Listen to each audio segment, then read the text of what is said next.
Welcome back. Welcome back to the Doremicom channel. This is the Roundtable Discussion Award Show, the annual season finale. We're doing a complete retrospective of 2010, and with me today on my panel, including TonyPonyF. I didn't even know we had a season 2. SolidSmurf. I didn't know the award show was tonight. And John from WarGamePainting. You know, I'm missing a night out. I mean, this is kind of important. So let's get it done. He's all dressed up, people, and nowhere to go but here. Anyways, we're talking about question number 1 in our episodes. We've had questions that entire panels have agreed on, as well as questions where no one saw eye to eye. What question did you feel caused the best debate and or discussion? And for this, we're going to start with John from WarGamePainting. All right. So today at work, I watched all of the RTDs for season 2, and I got to go with the 3rd episode of the season. It was the argument over how well tabletop games will translate into video games. I mean, it was a back and forth the entire time. It was a battle. Nobody let their guard down. I giggled a couple of times. I thought it was definitely the number 1. Fantastic. SolidSmurf, what's your answer? Mine's also in episode 3, but it was question 3 where you asked, does software title help the sale of a tabletop game? And it's my favorite because I was right. Anyways, you were absolutely right. I was right on that one, and that was my favorite. Tony, you're up. Well, I can only pick episodes that I was in because A, I'm egotistical, and B, I didn't watch any of the other episodes. But I have to pick season 2, episode 2, question 1 with Beasts of War, where we asked about, is an existing fan base important to expanding and growing a new tabletop war game success? I think that was a fantastic question. I don't think we came up with a solution, but I thought it gave a lot of people a lot to think about. Okay, so I have to say that the real answer is episode 1 of season 2, part 2, question 4. The discussion was 10 minutes, 55 seconds long, and included the famous car horn for both John and my responses. This is a record for a single question on any RTD episode. In fact, it was longer than most RTD episodes in the entire first season. And lots of the questions in episode 2 came close, but did not crack the 10-minute barrier. Continued discussion. I was right. Yeah, I didn't know. Well, see, I gotta alleviate myself here because I prepared all of my answers to give credit to other people because number 2 I give myself credit, but after listening to Tony's and Smurf's, like, I should be the center of the universe. I don't feel bad anymore. I might change up my answers now. Hey, now, you know what? It's good because really what we're seeing here for this award show is that Tony is replacing Smurf for least prepared for the award show from season 1.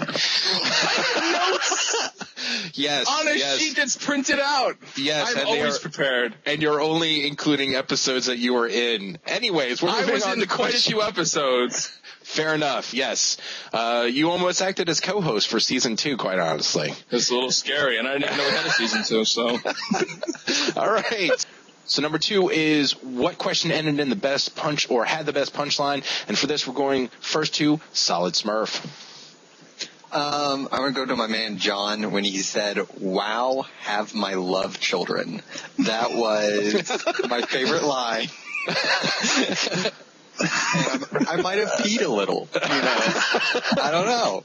Wow. So, what episode was that? I got to write that down and go back and watch that. Which one was that right now for you, Tony? You would just have my love. No, it would be better. No, I need to know the episode. Okay, and I didn't write it down. It was the one when you had 2 dudes that I didn't really know who they were. So it was that episode. That would be episode 4. Tony, that's episode 4. And Tony, you're up next with your answer. Well, if I watched that one, I would have picked it.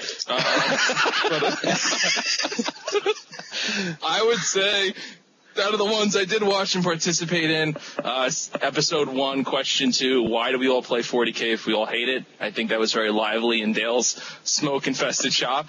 And I think we've reached a good consensus that none of us can not only breathe, but none of us wanted to play 40K. I thought that was pretty entertaining. John from WarGamePainting, what's your answer? Okay. I got to give myself the Oscar on this one.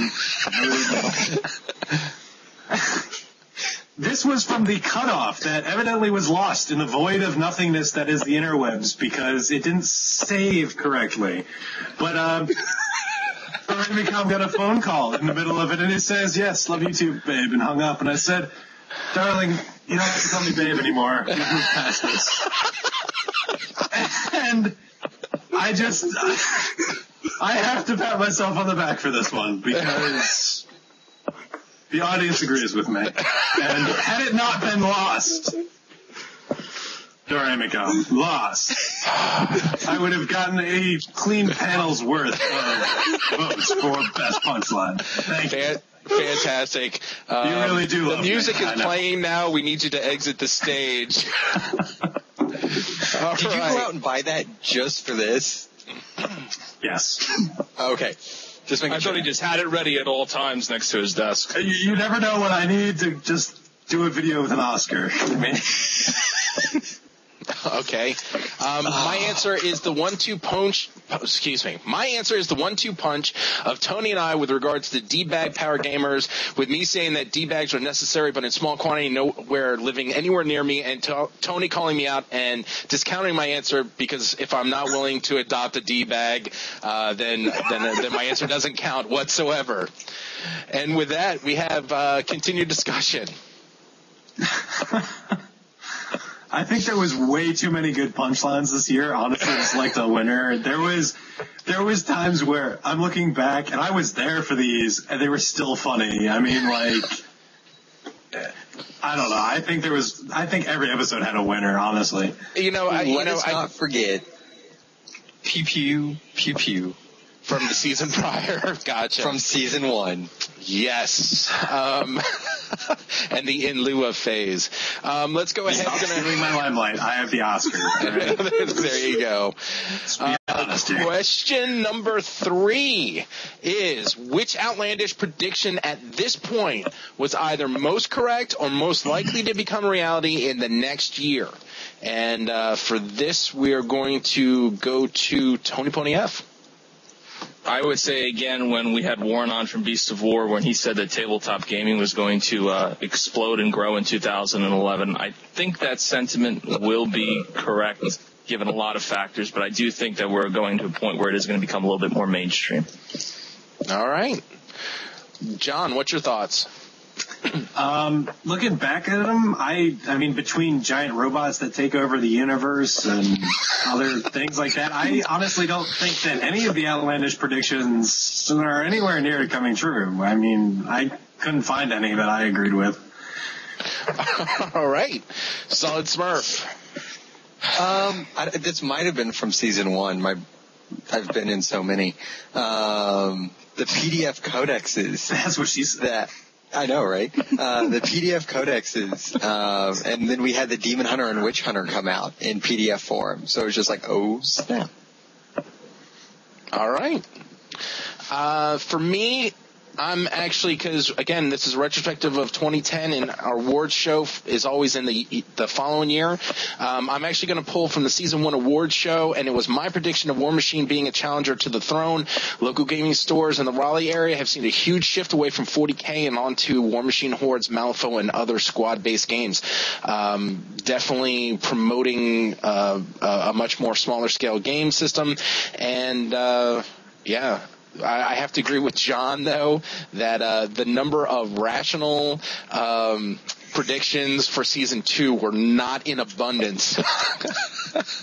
Continued discussion. I was right. And the crickets continue.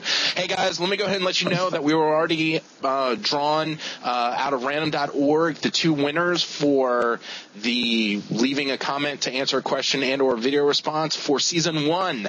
The winner is the Brothers of War. If you are that person, please send me a PM. I will turn around and send you the code so you can go out to Sci-Fi Genre and have fun spending $50 gift card. We're at the conclusion of part 1 of the awards show, and we're coming back to you quickly with part 2.